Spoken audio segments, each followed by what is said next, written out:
নমস্কার বন্ধুরা। তো 1 আগস্ট অফিসিয়ালি পোকো তরফ থেকে একটা নতুন স্মার্টফোন লঞ্চ হতে চলেছে। ফোনটার নাম হলো পোকো M6 Plus 5G। তো এই জন্য এই ভিডিওতে আমরা ডিসকাস করবো এই যে পোকো তরফ থেকে নতুন ফোনটা যে আসতে চলেছে এটার পুরো ডিজাইন, স্পেসিফিকেশন আর প্রাইস, আর যে দাম এটা লঞ্চ হবে তো সেই দাম এটা কি সবচেয়ে ভালো ডিভাইস হবে কি হবে না, এই ভিডিওতে আমরা এটা সম্বন্ধে আলোচনা করবো। তো চলুন শুরু করছি ভিডিওটা কোনো সময় নষ্ট না করে। আপনি যদি গ্যাজেটাল বাংলা চ্যানেলে প্রথমবার আসেন আর কোনো বাংলা টেক ভিডিও ডেইলি দেখতে চান তাহলে গ্যাজেটাল বাংলা চ্যানেল সাবস্ক্রাইব অবশ্যই করে নেবেন। তো প্রথম আলোচনা করবে এই স্মার্টফোনটার ডিজাইন সম্বন্ধে। তো যেমন দেখতে পাচ্ছেন এবার যে পোকো M6 Plus পেছন দিকতে দেখতে হবে এক্স্যাক্টলি এরকম 2 থেকে 3টে ডিফারেন্ট কালারে আপনি দেখতে পাবেন। এর থিকনেস হলো 8.2 মিলিমিটার আর ওয়েট 205 গ্রাম। এর পেছন থেকে যে মেটেরিয়ালটা মোস্ট প্রবাবলি আপনি পাবেন প্লাস্টিকের ব্যাক কভার, আর সাইডেও আছে প্লাস্টিকের ফ্রেম। ডিসপ্লের দিক থেকে এতে আপনি পাবেন 6.79 inch full HD plus 120 hertz IPS LCD display, তার সঙ্গে 240 হার্জের টাচ সামিং রেট, 580 নিটসের brightness, 20:9 aspect ratio, 93% screen to body ratio. আর ডিসপ্লে যে প্রোটেকশন সেটা হলো গরিলা গ্লাস 3 এর ডিসপ্লে প্রোটেকশন। তার মানে সোজা কথা বলতে গেলে যে প্রাইস পয়েন্টটা আসে সেই হিসাবে ডিসপ্লেটা ঠিকঠাক আছে। প্রসেসরের দিক থেকে এতে আপনি পাবেন স্ন্যাপড্রাগন 4 Plus Gen 2 5G, অথবা যার আরেকটা নাম হলো স্ন্যাপড্রাগন 4 Gen 2 অ্যাক্সেলারেটেড এডিশন। ক্যামেরার দিক থেকে এতে থাকবে 108 মেগাপিক্সেলের ডুয়েল ক্যামেরা, তার সঙ্গে 8 মেগাপিক্সেলের সেলফি।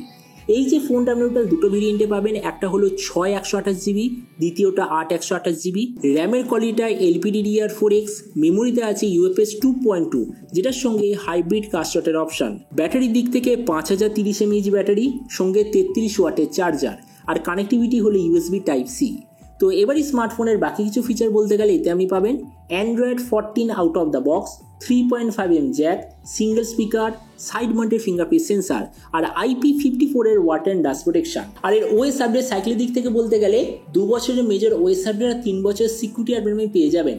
তো এবার সবচেয়ে মেন জিনিস, ফোনটা কি দামে লঞ্চ হবে, কবে লঞ্চ হবে। তো দেখুন স্পেসিফিকেশনটা দেখে আপনি এসে বুঝেই গেছেন ফোনটা অ্যাকচুয়ালি যে Redmi 13 5G ওটার রিব্র্যান্ডেড ভার্সন হতে চলেছে।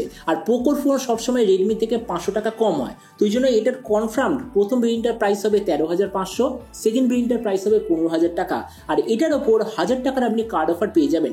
মানে ফোনটার আলটিমেট প্রাইস হবে 12,500 আর এক্স্যাক্টলি 14,000 টাকা। তো এবার সব ভিডিওর মধ্যে আপনাকে জানাবো এই যে স্মার্টফোনে যে আসতে চলেছে যেটাকে প্রাইস পয়েন্টের মধ্যে সবচেয়ে বেস্ট অলরাউন্ড স্মার্টফোন নাকি এর চেয়ে বেটার অন্য কোনো স্মার্টফোন অ্যাভেলেবেল। দেখুন আমরা যদি এই মুহূর্তে দেখি তাহলে 15,000 টাকার আশেপাশে অ্যাকচুয়ালি 3খানা দারুণ ফোন অ্যাভেলেবেল আছে। আর আমি 3টে ফোন নিজে লাস্ট কয়েক মাসের মধ্যে রিভিউ করেছি।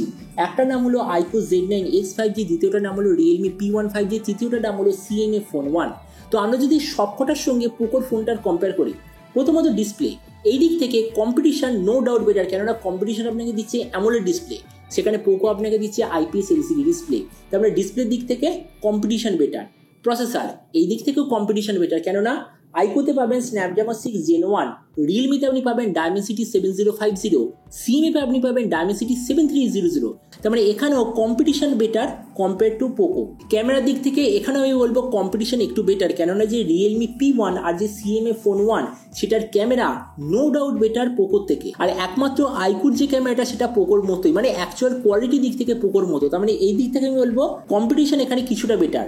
তাছাড়া ভেরিয়েন্টের দিক থেকে এখানে রিয়েলমি আর যে CMA এটার স্টার্টিং ভেরিয়েন্ট 6/128GB, আর আইকুতে আপনি একমাত্র পাবেন 8/128GB 15,000। তার মানে এই দিক থেকে আমি বলবো সবকটা প্রাইস সেম।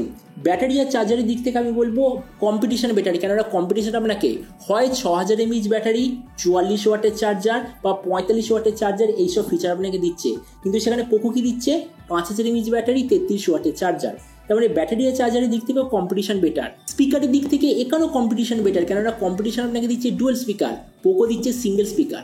আর OS আপডেটের সবকটা এক্স্যাক্টলি সেম। তো আমরা দেখুন ভিডিও লাস্ট ম্যাচের সামনে এটাই বলবো, এই যে স্মার্টফোনটা যে আসতে চলেছে আমার মতে মনে হয় এটা প্রাইস পয়েন্টের মধ্যে একটা অ্যাভারেজ ধরনের স্মার্টফোন হবে। মানে এটার কোনো স্পেশাল সেলিং পয়েন্ট নেই যার জন্য আমি আপনাকে বলবো যে হ্যাঁ ফোনটা নেওয়া উচিত।